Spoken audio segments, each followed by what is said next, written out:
السلام علیکم ورحمۃ اللہ وبرکاتہ۔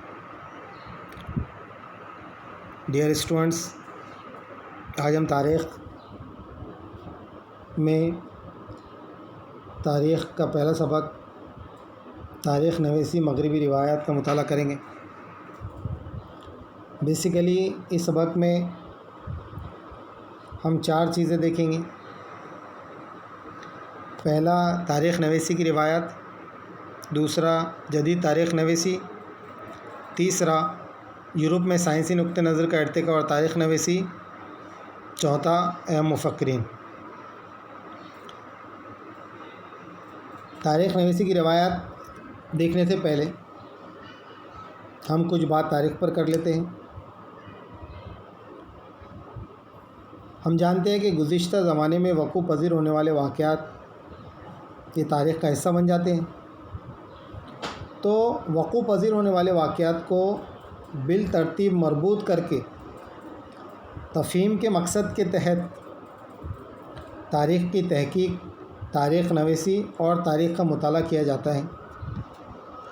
یہ ایک مسلسل جاری رہنے والا عمل ہے۔ اس عمل میں تاریخ کو کس طرح پیش کیا جاتا ہے یا تاریخ کی تحقیق کا طریقہ کیوں اختیار کیا گیا؟ پہلی بات تو آپ یہ جان لیجئے کہ سائنسی علوم میں جو بھی حاصل شدہ معلومات ہوتی ہے تو حاصل شدہ معلومات کی صداقت کی جانچ کی جاتی ہے۔ اور صداقت کی جانچ کیسے کی جاتی ہے کہ جو تاریخ جو ہمیں حاصل ہوتی ہے تاریخی دستاویزات سے، ان دستاویزات میں دیکھا جاتا ہے کہ اس کی زبان کیا ہے، اس کا رسم الخط کیسا ہے۔ اور ظاہر بات ہے کہ زبان اور رسم الخط کو پڑھنے کے لیے ماہرین کی ضرورت ہوتی ہے۔ تو یہ تاریخ کی جو پیشکش ہے وہ کس طرح کی جاتی ہے؟ تاریخ کی تحقیق کا طریقہ یہاں پر آپ کو نظر آ رہا ہے اسکرین پر، کہ جو بھی تاریخ پیش کی جاتی ہے یہ اس کے طریقہ ہے، تحقیق کے طریقے۔ یہاں پر ہم دیکھیں کہ سب سے پہلے تاریخ وسائل کی تجزیاتی تحقیق، سیکنڈ ہے ممکنہ تصورات پیش کرنا، اس کے بعد ہے تاریخی حوالوں سے متعلق مناسب تصورات پیش کرنا، مخصوص تاریخی واقعہ سے متعلق حاصل شدہ معلومات کی زمانی و مکانی حوالوں اور تاریخ کے مطالعے کے طریقے کی مختلف تصوراتی خاکوں کی تفہیم کرنا، تاریخی معلومات کی ذخیرہ اندوزی، تاریخی تبدیلیوں کے لیے ذمہ دار عوامل کی نشاندہی اور ان کا تقابلی تجزیہ کرنا، اور آخر میں ہے کہ جو دستیاب تاریخی معلومات کے حوالوں کی جانچ کرنا۔ یہ تمام طریقے جو ہے استعمال کیے جاتے ہیں اور اس کے بعد تاریخ کو جو ہے پیش کیا جاتا ہے۔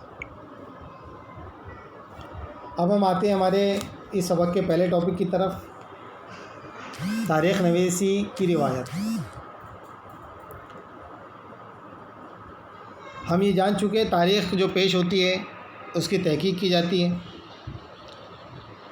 تو جو دستیاب ثبوتوں کی تجزیاتی تحقیق کر کے ماضی میں وقوع پذیر جو بھی واقعات ہیں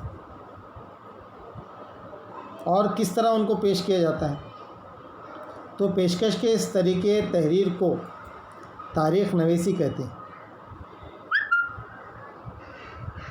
اسی طرح تاریخ کو تحقیقی طور پر پیش کرنے والے محقق کو مورخ کہتے ہیں یا تاریخ نویس کہتے ہیں۔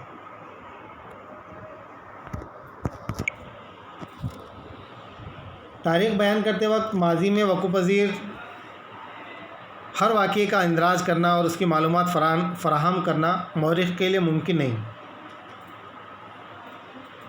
بہت مشکل، کیونکہ ظاہر بات ہے تاریخ تو ماضی میں گزر چکی ہے، تو ہر بات کا اندراج کرنا مورخ کے لیے ممکن نہیں ہے. تو ایسے وقت میں تاریخ پیش کرتے وقت مورخ زمانے ماضی کے کن واقعات کا انتخاب کرے؟ کیونکہ ظاہر بات ہے واقعات تو بے شمار ہوتے رہتے ہیں، تو کیا ہر واقعے کو جو ہے تاریخ کے اندر مرتب کیا جاتا ہے؟ نہیں کیا جاتا.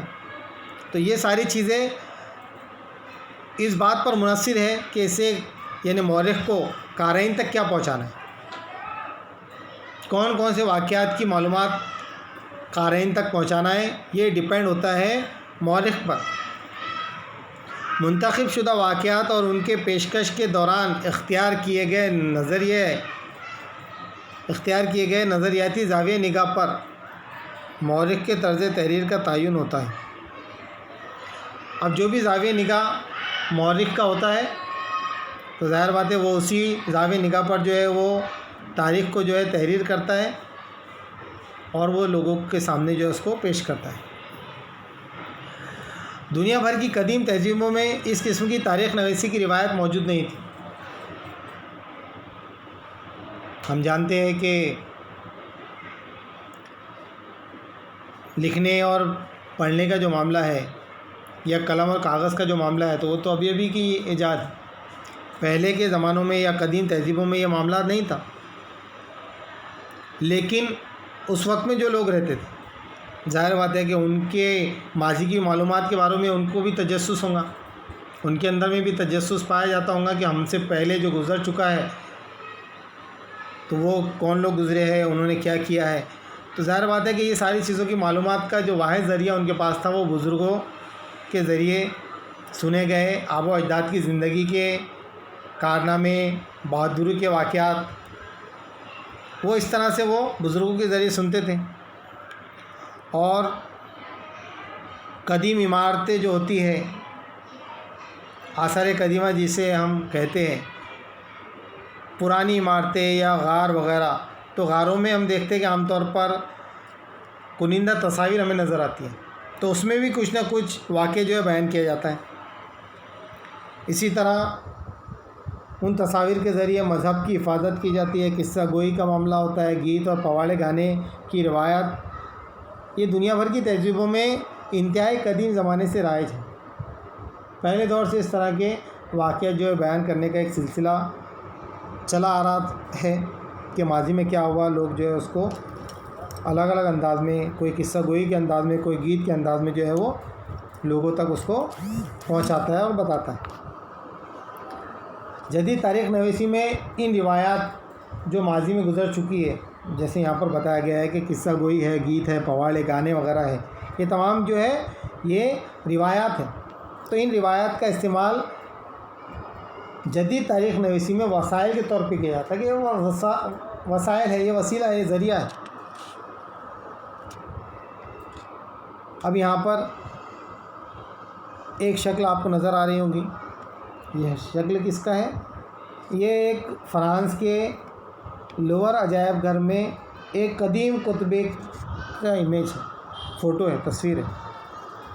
اب اس کتبے میں ظاہر بات ہے کہ یہ اس کی جو شکل و صورت دیکھ کر سمجھ میں آ رہا ہے کہ پتھر پہ کنندہ کیا ہوا ہے. تو یہ جو کتبہ ہے، کنندہ کیا ہوا کتبہ جو ہے، اس میں ہمیں نظر آ رہا ہے کہ ایک فوج ہے، فوج جو ہے پورے ہتھیاروں سے لیس ہے اور ان کے سامنے ان کا ایک سپہ سالار ہے جو اس فوج کی کمانڈری کر رہا ہے. تو یہ اس طرح سے کتبے سے ہم ایک چھوٹی سی اس کی تاریخ جو ہے معلوم کر سکتے ہیں. تو یہ ہو گیا تاریخ نویسی کی روایت. اگلے لیسن میں ہم دیکھیں گے کہ جدید تاریخ نویسی، اس کے تعلق سے ہم مطالعہ کریں گے اور دیکھیں گے.